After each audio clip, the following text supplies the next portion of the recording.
Whatever the hour, whatever the film or the Eurovision drama, it's coffee time.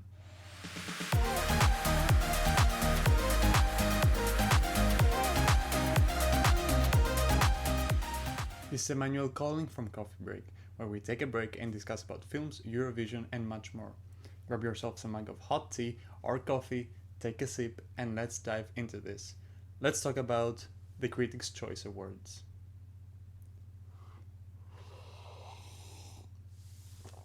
Alright, for Best Film, I have One Battle After Another at number one. I think that they're going to go bananas for One Battle After Another. I think that they're going to give it the maximum nominations that they can, and it makes sense. I mean, it obviously is going to be nominated, so it makes sense that it would also win, especially considering the fact that I also believe that it's going to ultimately win Best Picture. And then Sinners I have at number two. I mean, it's definitely getting nominated. I've always seen the Critics' Choice Awards a bit more of a populist precursor, certainly more than BAFTA.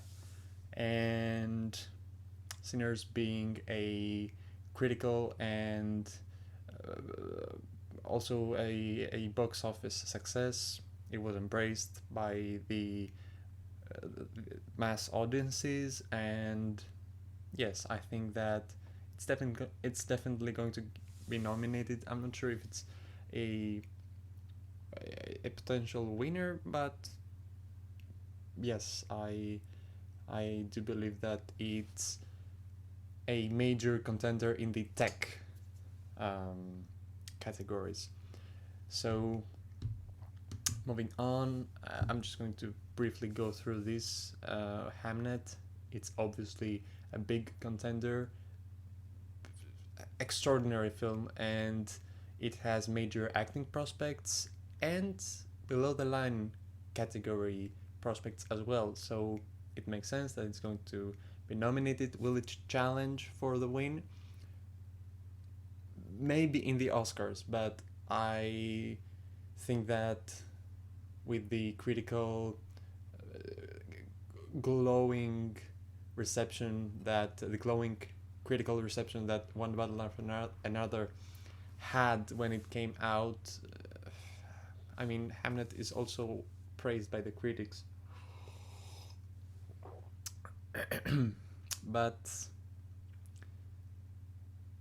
yeah, I think that it's going to be Paul Thomas Anderson's opportunity to shine in the awards season, and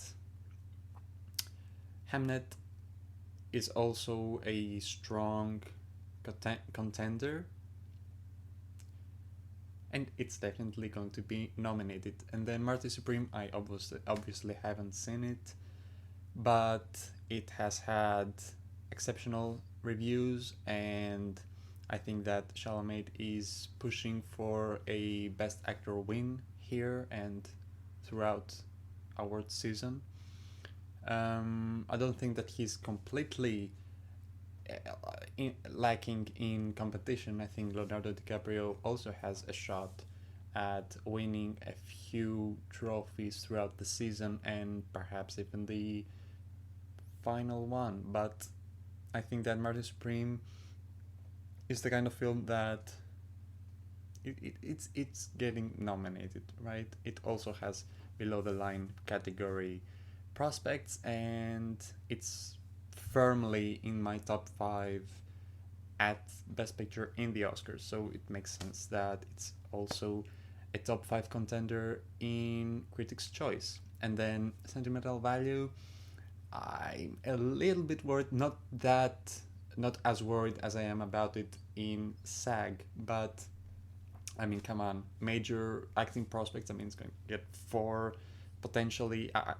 That's what I'm predicting, at least 4. Well, not at least 4, but 4 hopefully acting nominations. And below the line, I don't think that it has major potential. It does have a few potential nominations like editing, and I mean it was shortlisted for production design, I believe, which is cool, but it also was not shortlisted for best ensemble, which was kind of odd. So I mean it's in the top 5. I'm not worried about it here that much. And then number 6, Frankenstein, I have it now in my, I mean I did have it in my last predictions video, but I now have it firmly in my best picture predictions at the Oscars.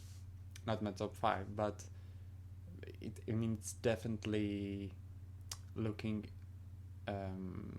looking pretty. I'm vastly more confident about Frankenstein and being a slightly more populist film, and the Critics' Choice Awards being amongst the most populist precursors. I think that Frankenstein has a firm place in my predictions. And then number 7, I do have J. Kelly, and let's talk a little bit about J. Kelly. I obviously haven't seen it, and I'm looking forward to watch it on Netflix. I think that the Critics' Choice Awards and SAG are going to eat this up, and even though I don't quite have it in my top 10 for the Oscars, I have it in my top 10 for Critics' Choice. I think that makes sense, and we'll talk a bit about J. Kelly further down, because I'm going to... spoiler alert, I have it predicted for many categories. And then Wicked for Good, I loved it. It's such a beautiful movie, but I mean, I have to acknowledge the very vitriolic almost reception from a vast, or not vast, but a large majority of Wicked fans and moviegoers, which honestly saddens me because it's one of my favorite films of the year thus far. But still, I think that it's going to have an uphill battle, an uphill struggle with award ceremonies this year. And that being said, I don't think that it's going to be that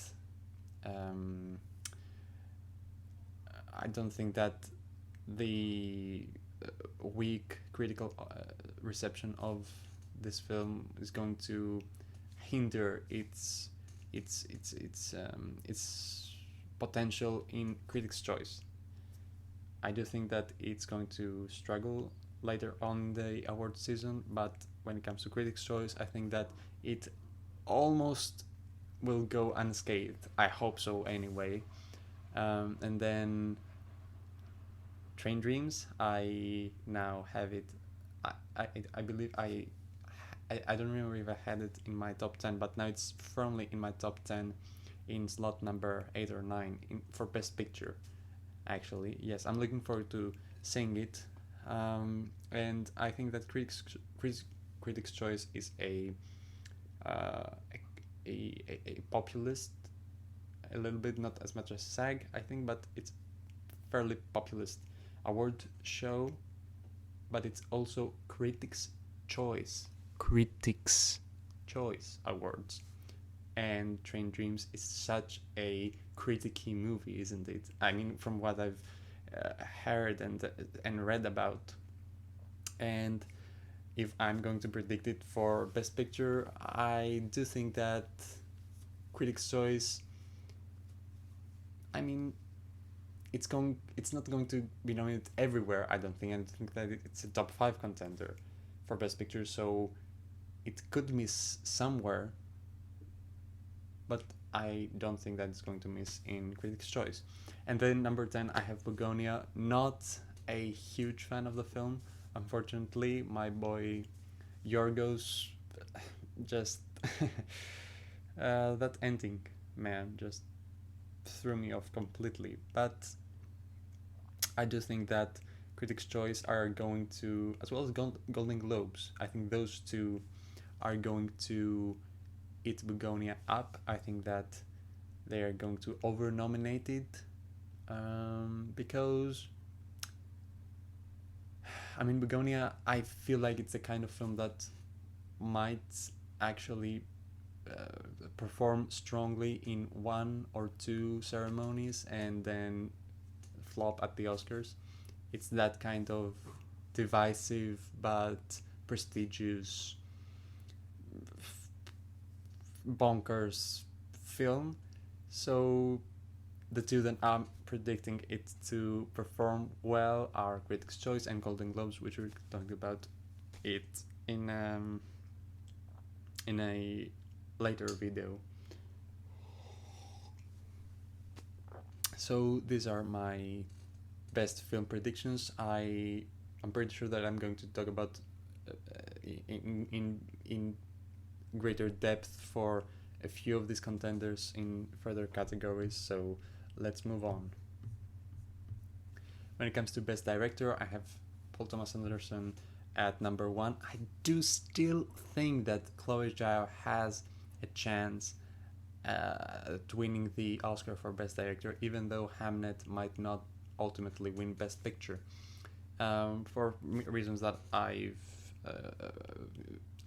very much so talked about in my very long early Oscar predictions video. And still, I think that Paul Thomas Anderson is going to be a very, very strong competitor of Chloe Zhao, and as I said, I think that Critics' Choice are going to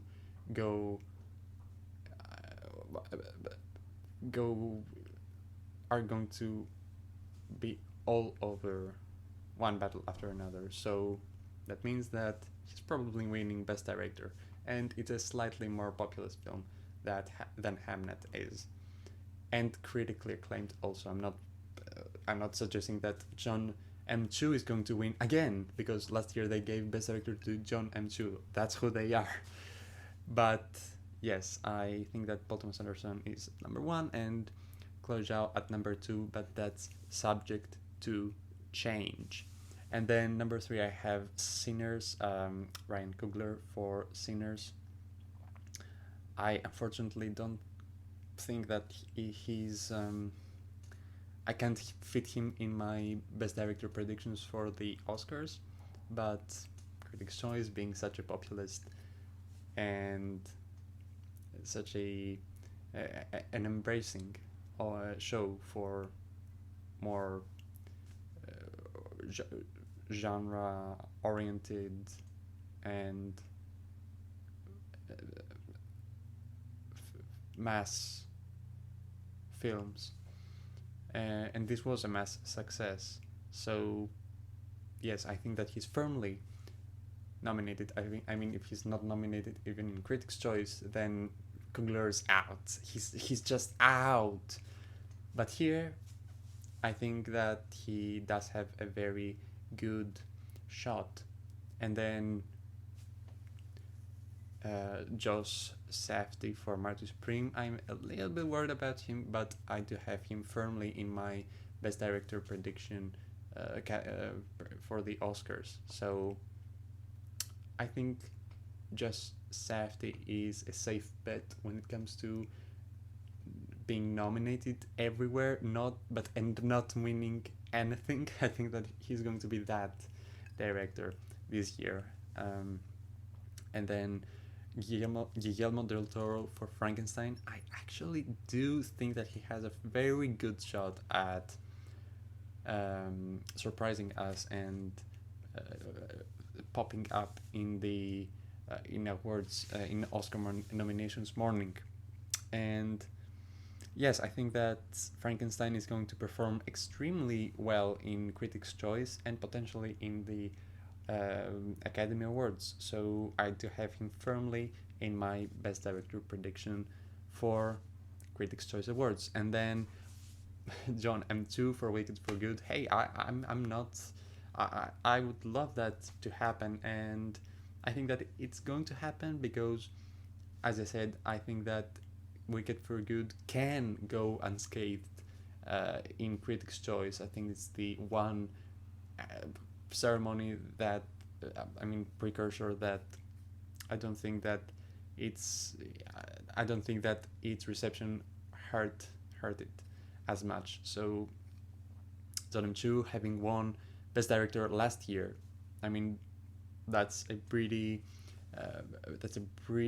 good indication that he's probably getting nominated this time around as well. So moving on to Best Actress. Now we're talking. Let's get to the nitty gritty here. Jessie Buckley sweeping the entire award season. Moving on, number 2. I watched the movie. There is one or two scenes in that film that she just blew me away. She blew me away. Yes, she's just winning everything. I'm sorry. I wish that it were more of an exciting prediction. But who else is going to surprise? I mean, is Renate Rainswijk, who I have at number 2, going to win anything for her performance in Sentimental Value? She's excellent, but she is not in the film as much as I would have hoped she were if I were going to predict her as a Best Actress contender. But I mean, she's in, as is Cynthia Erivo. I mean, I don't have that much to say. She was fabulous in Wicked for Good. Do I support everything that she represents as an actor? Not really. As I've talked about, I'm not a huge Cynthia Erivo fan when it comes to her viewpoints. I was just saying that it's recording. But I mean, she does have such a beautiful voice, and her performance in Wicked for Good was exuding dramatic and emotional power. So I do think that she would be a deserving nominee. And then Rose Byrne, I do think that she's in for both for the Oscars right now and for, of course, Critics' Choice, because it's a populist show, but it's also the Critics' Choice Awards. So I think that Amanda Seyfried and other major contenders this season are going to be snubbed in Critics' Choice Awards, specifically Amanda Seyfried, because I believe that Testament of Avonlea sort of underperformed in the shortlists, and that's a good indication. And it's also not the kind of, I mean, it is the kind of performance that critics would go for, but Critics' Choice, I think they also look out for a more, not that much of a niche work. So I think that Rose Byrne is a slightly more possible, a possibility that I can easier see happening. And she's also, I mean, yes, I think that she's the oldest one of the 6 nominees, and that argument has also been thrown around, and I do agree. I mean, not all 5 nominees can be, I mean, in the Oscars and throughout the rest of the season, all of them be under 40. I mean, that would be kind of rare and unprecedented, right? So I think that Rose Byrne is in. Kate Hudson is also a contender, but I think that Rose Byrne is going to perform stronger in the entire award season. So I do have her at Critics' Choice. And then number 5, I do have Emma Stone. I mean, she was bringing it in Begonia. I don't think that it's an Oscar-worthy performance or anything. I don't think that she would be a deserved Oscar nominee, but Critics' Choice are going to go for Begonia, and of course they're going to go for Emma Stone, because she's Emma Stone, and she is going to be nominated in a few places throughout award season, I think, but she's not ultimately going to be nominated for the Academy Award. So that's all I have to say about that. And then number 6, I have Chase Infinity for One Battle After Another. I think that she was excellent in that film, and I do think that she does have a fair shot at being nominated for the Oscar, but I do think that she's going to have an uphill battle because she's so young, and she's a young performer, and I think that she's going to appear in a few places throughout award season, and Critics' Choice, I think, is going to be one of them. So, my final predictions for the Critics' Choice Awards for Best Actress is Jessie Buckley, Renata Reinsve, Cynthia Erivo, Rose Byrne, Emma Stone, and Chase Infinity. I think Timothée Chalamet, similarly to Jessie Buckley, is going to probably sweep the entire season, but I don't think that he's going to be nominated everywhere, obviously, but I do think that compared to Buckley, who doesn't have a very strong competitor, I think Leonardo DiCaprio has a very good shot of beating Chalamet in a few places and potentially in the Oscars, as I talked about previously. So that's about it, because I currently have Timothée Chalamet at number 1 and Leonardo DiCaprio at number 2. And then number 3, I have Michael B. Jordan. I have him out of my predictions for Best Actor for the Academy Awards now, but I do think that he's going to appear in a few places, and Critics' Choice is definitely a case that it's going to be one of them. So, because I've also explained in nauseam how Sinners is a major contender in the Critics' Choice Awards in the below-the-line categories mostly, but also in Best Picture and, Best Film and Best Director and Screenplay. So, yes, I think Michael B. Jordan is the only acting nomination that it's going to get, but still a very possible one. And then Ethan Hawke for Blue Moon, I do have him firmly in my Best Actor predictions for the Oscars, and I think that he could miss in one or two places potentially, but Critics' Choice, it is a criticky performance, and he's Ethan Hawke in a transformative role, and he's definitely going to be nominated for an Oscar, so I don't think that he's in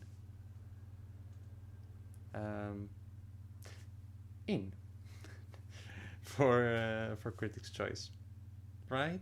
I mean, it's kind of a safe choice, which is never what I envision as usually a safe pick is wrong, in my opinion, in a weird way. But I mean, who else? I mean, would he be snubbed? Oh my goodness, Jesse Plemons might actually get Critics' Choice, and Ethan Hawke is snubbed. That's kind of, oh my goodness, it's going to happen, isn't it? Alright, I'm changing my predictions. I have George Clooney at number 4. I think that they're going to eat Jay Kelly up, and George Clooney is definitely going to appear in a few precursors, and Critics' Choice definitely one of them. And then number 5, I have Jesse Plemons, because a lot of people have expressed their love for his performance, and I do think that he's very, very compelling in Begonia. I think that it's an Oscar-worthy performance per se, but I did really respond to his work, and I don't think, or I hope so, that he's not going to appear in the final 5 for the Oscars. But when it comes to Critics' Choice and all of the other precursors besides Golden Globes, I don't think that he's going to appear in one other precursor. And BAFTA, I don't see going for Plemons. SAG, I also don't think. So, I mean, they both could, but I think Critics' Choice is going to be the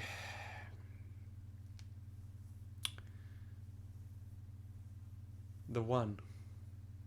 So I have Plemons at number 5, and Lee Byung-hun is my 6th choice. I've seen no other choice. It's brilliant, such a stunning film, and he's so good in No Other Choice. He's really, really extraordinary in No Other Choice. And yes, such a multifaceted performance, isn't it? And I struggle to see him getting nominated for an Oscar ultimately, but I do think that he's going to appear again somewhere, and Critics' Choice is my pick. Beyond Golden Globes, I mean. Need to catch my breath. So my final prediction for Best Leading Actor in Critics' Choice is Timothée Chalamet, Leonardo DiCaprio, Michael B. Jordan, George Clooney, Jesse Plemons, and Lee Byung-hun. When it comes to supporting actress, I have when it comes to supporting actress, I have Ariana Grande at number 1. I think that she's getting nominated. She could not win, especially if the film is not getting into Best Picture as I'm predicting currently. But I do think that she's getting nominated and definitely winning in Critics' Choice. And then Teyana Taylor, obviously, Amy Madigan. I don't have to reiterate my reasons for every one of these performances getting in. Inga Ipsdotter Lilias and Elle Fanning are both in, I think, at Critics' Choice, and I do have Regina Hall, because I do think that she's going to pop up somewhere, and Critics' Choice might be her only shot at getting into any precursor. But I think that Critics' Choice are going to embrace that film with their full heart. So Regina Hall she's in Critics' Choice. She's in. Do you hear me? So my final predictions for Best Supporting Actress are Ariana Grande for Wicked for Good, Teyana Taylor for One Battle After Another, Amy Madigan for Weapons, Inga Ipsdotter Lilias and Elle Fanning for Sentimental Value, and Regina Hall for One Battle After Another. And then supporting actor, I mean, these are, in my opinion, the 6 most... I mean, they're the 6 contenders, right? I mean, one of them is going to miss out on the Oscar nomination, but when it comes to Critics' Choice, I mean, there's room for all 6, so I do have them all in. Benicio del Toro, I think that he has a shot at the Oscar, but he's the one that I'm currently predicting to miss out from this 6. That being said, Adam Sandler, I have him in. of course, Jake Kelly is going to be embraced and George Clooney is going to get in, so why not have Adam Sandler? I mean, Critics' Choice and SAG are going to eat Jake Kelly up, and he's a major contender here. And then Jacob Elordi, I haven't seen Frankenstein, I'm so excited. I want to see it, but I haven't yet. But I think that he's definitely in the Oscar. Well, not definitely, but I think that it's going to be between him and Benicio del Toro and potentially Adam Sandler. I mean, those three are the ones floating around at slots number 4 and 5, and then Sean Penn, who's winning, by the way, here. Peter Skarsgård, not Peter, Stellan Skarsgård, sorry, and Paul Mescal for Hamnet.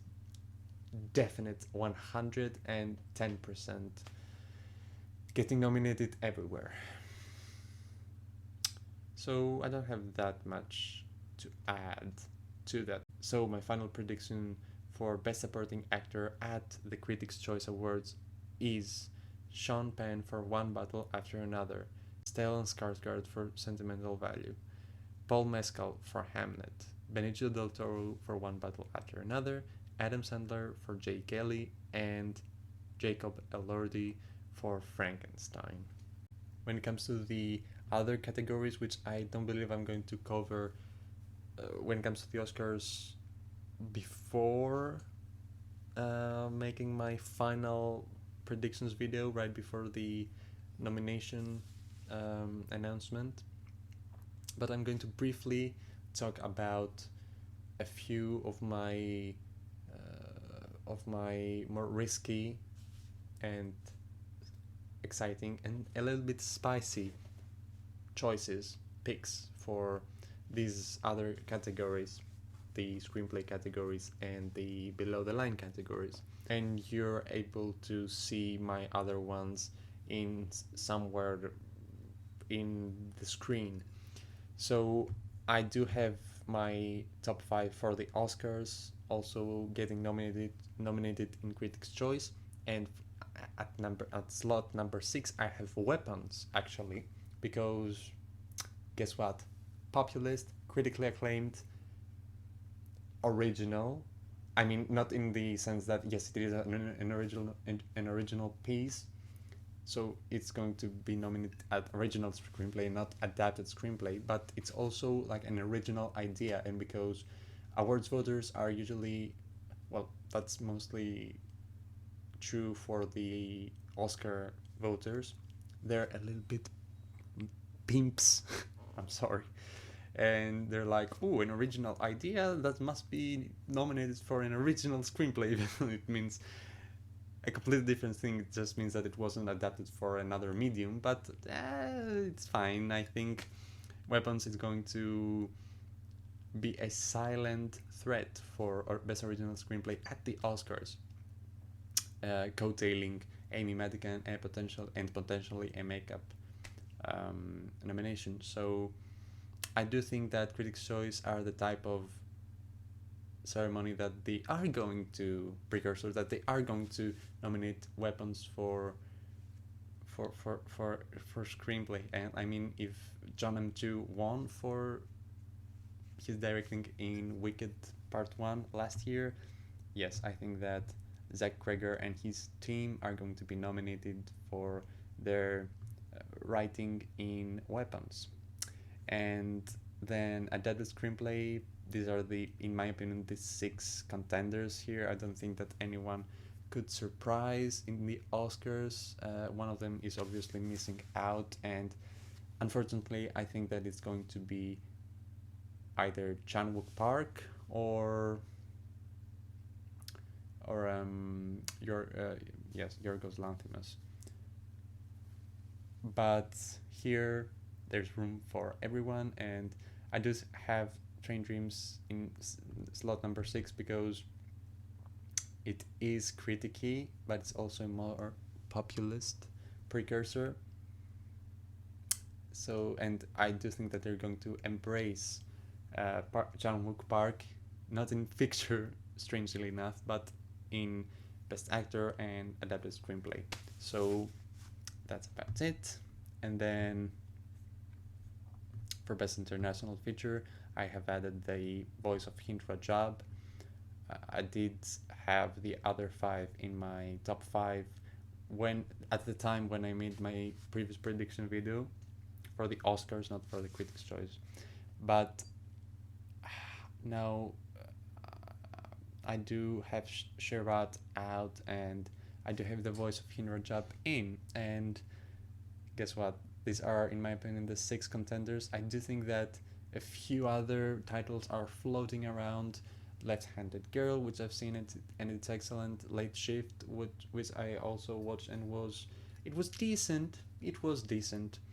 And potentially My Father's Shadow is a threat, which I haven't seen. And a few other, what I'm forgetting, Sound of Falling, I think that it's a bit too artistic. From what I've heard, I haven't seen that. Anyway, I digress. I think that those 6 are getting nominated for Best Foreign Language Film at Critics' Choice.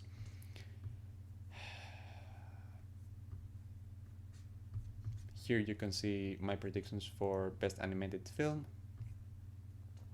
For Best Cinematography, I do think that these are going to be the 5 plus. I mean, the top 5 are going to be the ones that are going to. These nominations are going to translate to Oscar nominations, I believe.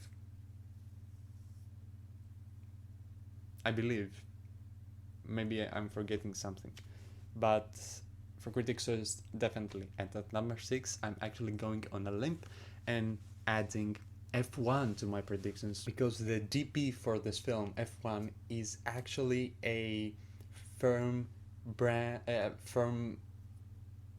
member of the branch, and he's kind of a sweetheart for voters. And F1 overperformed at shortlists, and yes, I think that it's in. F1 is in cinematography. Yes, it's a bit wild to predict, but I don't care. I think that it's going to be nominated somewhere for cinematography because they're so biased because of the director's branch, and because it was a technical achievement. So if anywhere, Critics' Choice is the one to do it. And then Best Editing, also F1, I do think that it's in, as well as in the Oscars, but yes, Critics' Choice, as I said, obviously going to embrace F1. And the technical categories, I do think that Frankenstein could struggle in editing for the Oscar, but I mean, it's going, also Frankenstein is going, I have it predicted for many categories. I mean, they're going berserks for Frankenstein as well, right? But it makes sense. And number 6, I have No Other Choice. There you go. No Other Choice again. Why not in Best Film? I don't know, it just seems odd to put it at Best Film. I think that there's something about it that, yes, people love it, critics love it, but it's not that universally. It doesn't feel like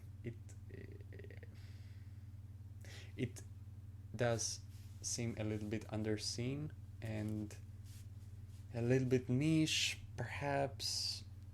There's something about it that doesn't scream, that actually screams snub, which is not a good thing, but I mean, that's how it is with these films usually.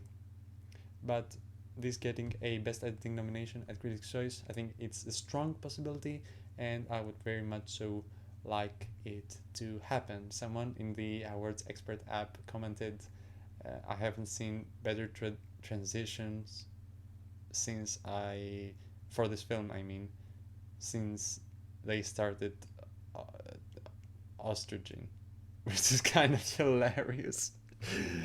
But yes, I mean the editing in No Other Choice is immaculate, and I would love for that to happen, and I think that it's going to happen.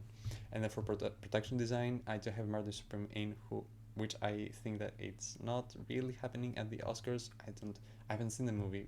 Perhaps it has really impressive production design and could happen. Even though I think The Testament of Anne Lee is going to be nominated over it at the Oscars, which I have it being majorly underperform. I have it, yes, predicted to majorly underperform at Critics' Choice, as I talked about previously. So who do I fit in? Marty Supreme. And then I'm actually going on a limb and adding Fantastic Four in the mix, which had impeccable period production and production design and set design in general. And I would love for that to happen. I would be over the moon if that happened. I would be over Galactus if that happened. But yes, I think that Critics' Choice is going to. Is it a hope diction? Kind of, but I think that, yeah, I mean, it is a show that, I mean, it just seems possible. Something about it just feels possible.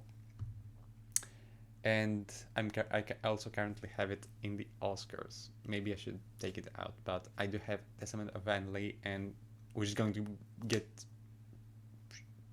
shitted on the face in this award show. I don't believe it was shortlisted, was it? Anyway, it's going to have its moment later on the award season, and I actually have it for Best Picture in the Oscars, but I digress. I have Martin Supreme and Sinners, which I don't currently have at my 5 for the Oscars. I have Testament of Anne Lee and Fantastic Four instead, but Sinners overperforms in Critics' Choice. Production design doesn't feel that insane. I mean, it does have period production. It has the barn, which is a memorable set, I think, isn't it? And yes, those period films are usually nominated in Best Production Design because the voters are pimps, as we talked about.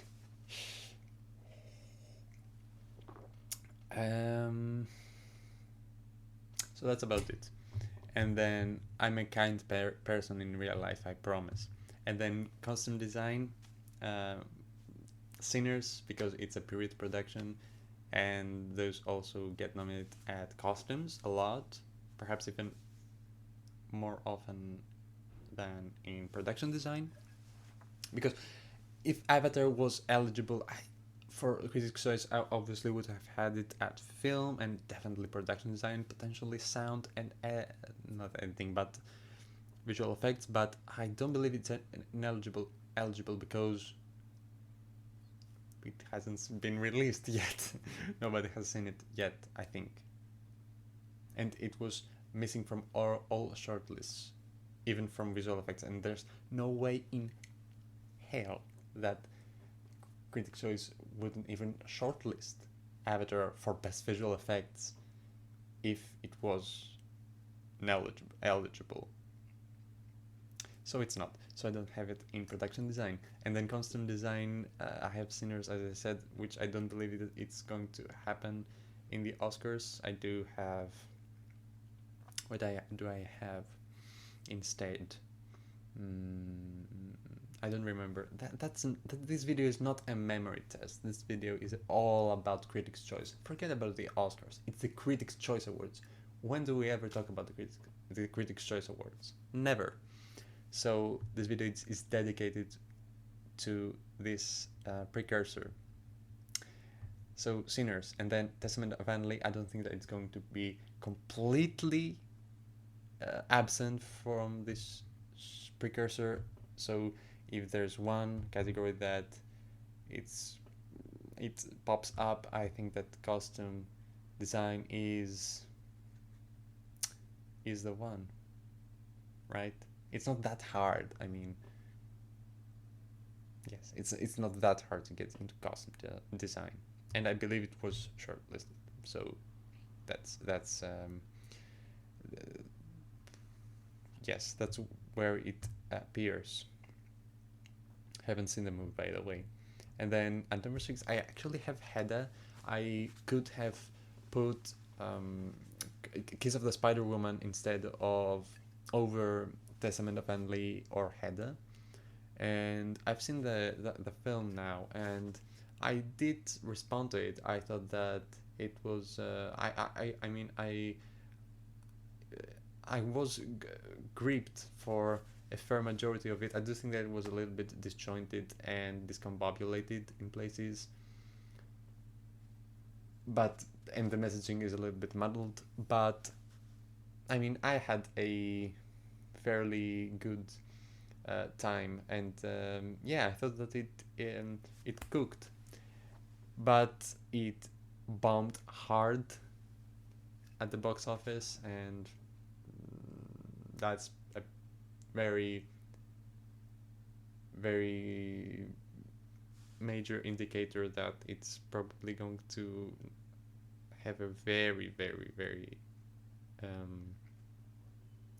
hard time getting into award ceremonies, combined with the fact that it's not like a critically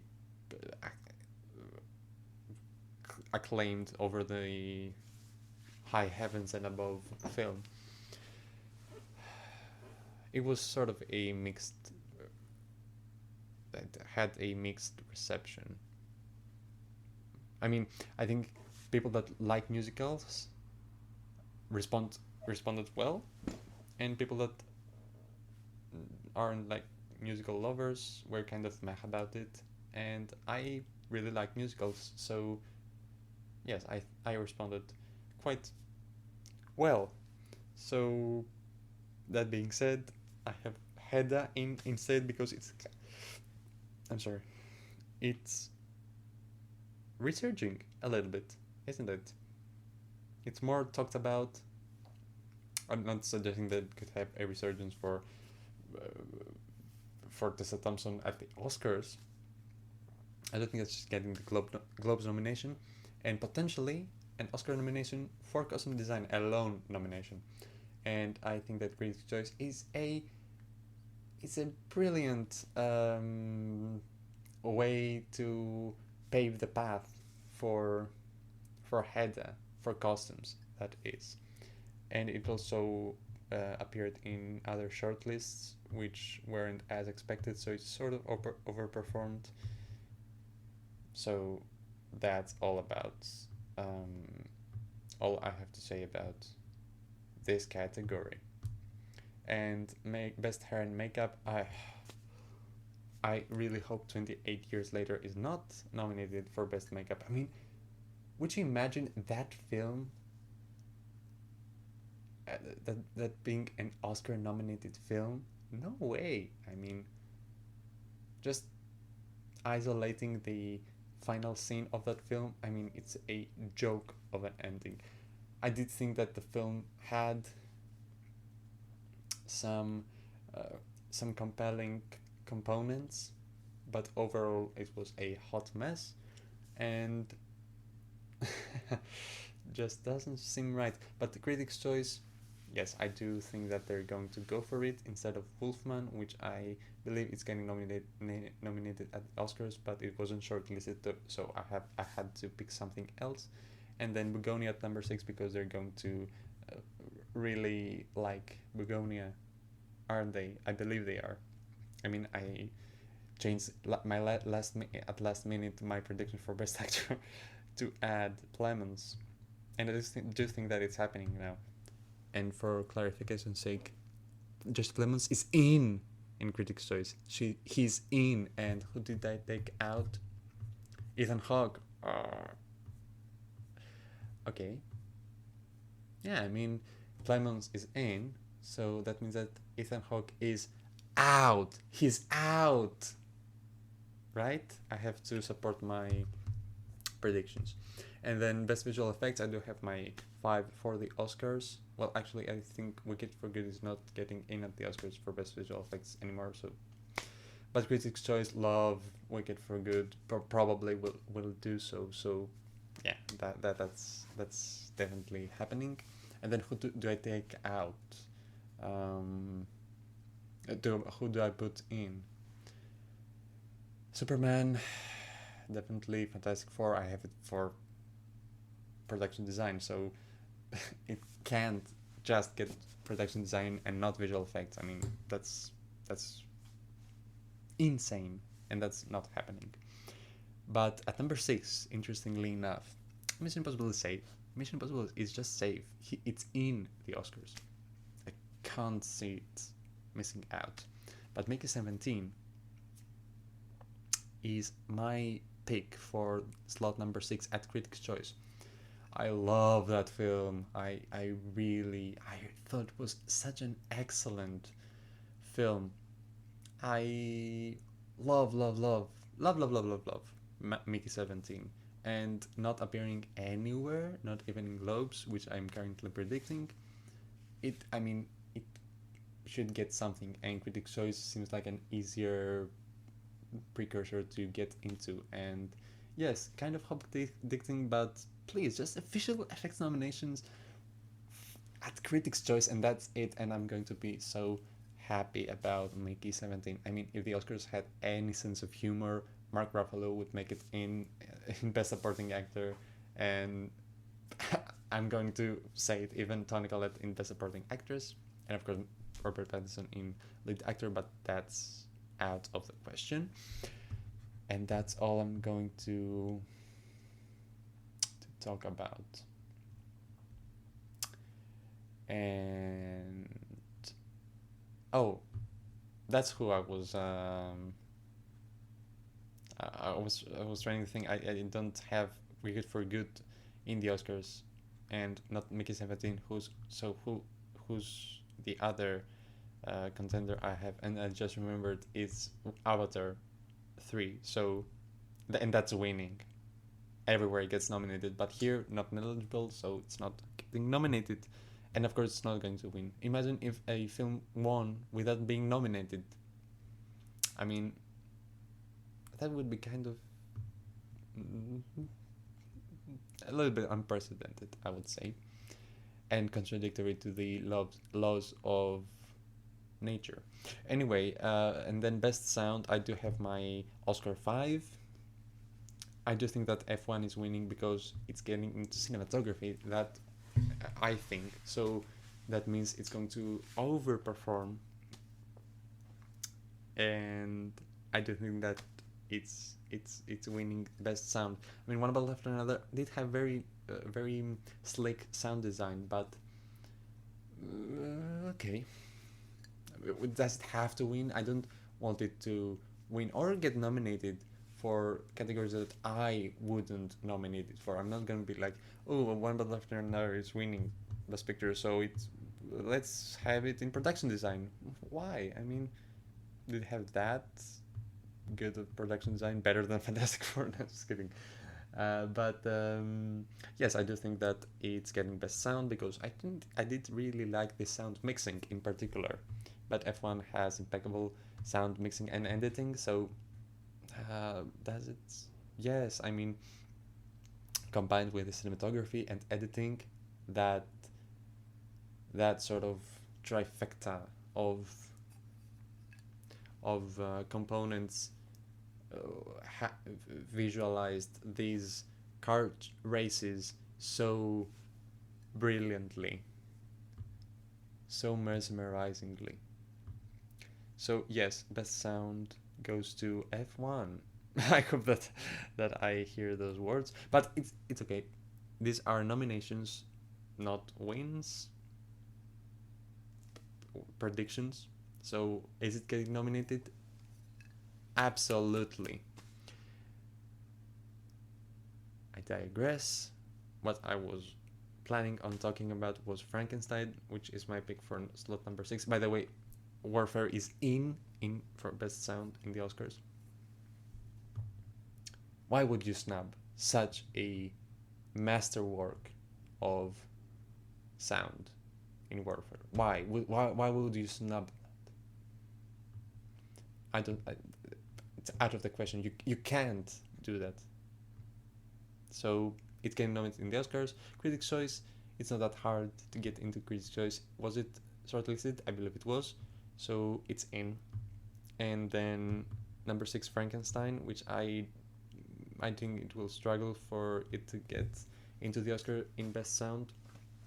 I think that it's entirely answered the question, but I just think that Warfare is... Well, I haven't seen Frankenstein, so it might have like incredible sound as well, but the sound design in Warfare is stunning. So Frankenstein overperforming in Critics' Choice, and as I've heard, it does have impressive sound editing. So yes, I think that it's a strong possibility for slot number 6.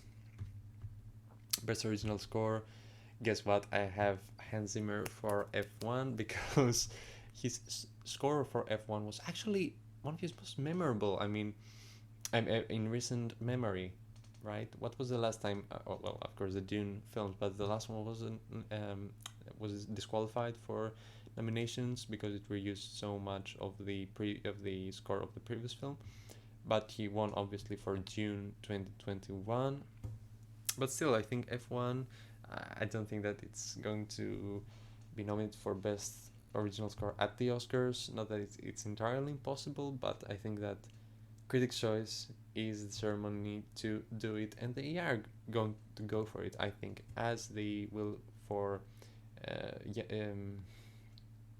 the composer who did the score for Begonia, which I didn't really respond to. I found that was a bit brassy and bombastic, and not that, a little bit lazy, and a little bit lazy, I would say. But they are going to really go for Begonia, I think, and score is definitely a way to over nominate it.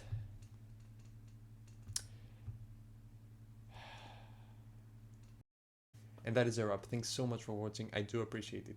Also, make sure to follow me on multiple social media platforms, including Letterboxd for more film-related content, and the Awards Expert app for real-time Oscar predictions. The links are in the description. Can't wait for more coffee breaks. And until next time, pour yourself a fresh one.